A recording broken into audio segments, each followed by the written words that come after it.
అండి అందరికి శుభోదయం.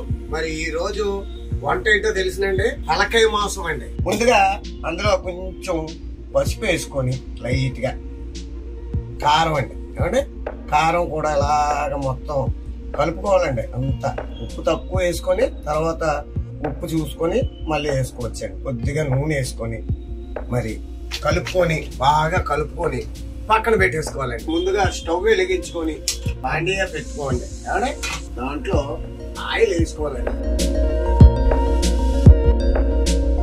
అందులో ఉల్లిపాయలు వేసుకొని ఏమంటే ఆ తర్వాత పొడుగ్గా తీరుకున్న పచ్చిమిర్చి అండి, ఏమంటే ఉల్లిపాయలు అన్ని వేసేసుకున్నాం కదా. గోల్డ్ కలర్ వచ్చేదాకా మరి ఉల్లిపాయలు పచ్చిమిర్చి వేసుకోవాలి. ఏమంటే హోటల్లో అయితే రకరకాల రంగులు వేస్తారు, మనం ఈ పసుపు వీటితోనే ఆ ఎఫెక్ట్ తీసి రావాలి.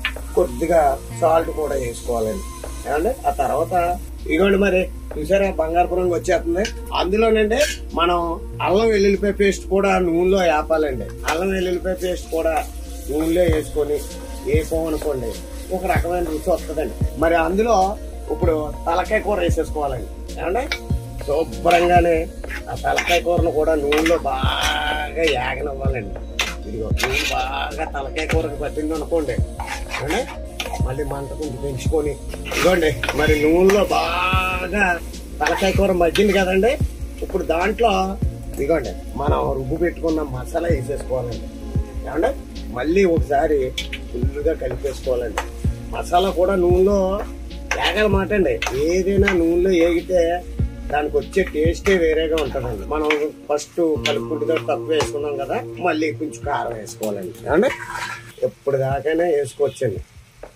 ఏమంటే దానికి సరిపోయిన నీళ్ళు, ఒక గ్లాసు నీళ్ళు అలాగే వేసుకొని ముక్కంతా ములిగిదాకా పెట్టుకొని కొద్దిగా కొత్తిమీర, ఏమంటే కొత్తిమీర వేసుకొని మూత పెట్టేసుకోవాలండి. మరి ఇదిగోండి తలకాయ కూర రెడీ అయిపోయింది. మరి కలుపుకొని టేస్ట్ ఎలా ఉందో చెప్తాను. అందులో కొద్దిగా నిమ్మకాయ పిండుకుంటే ఇంకా బాగుంటుందండి, లైట్గానండి. అవునా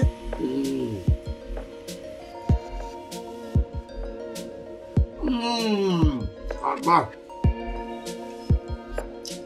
అదిరిపోయిందండి. మరి ఇలాగే మరి అందరికీ కూడా మంచి భోజనం అందివ్వాలని ఆ భగవంతుని మనస్ఫూర్తిగా కోరుకుంటూ మీ జబర్దస్త్ రేజింగ్.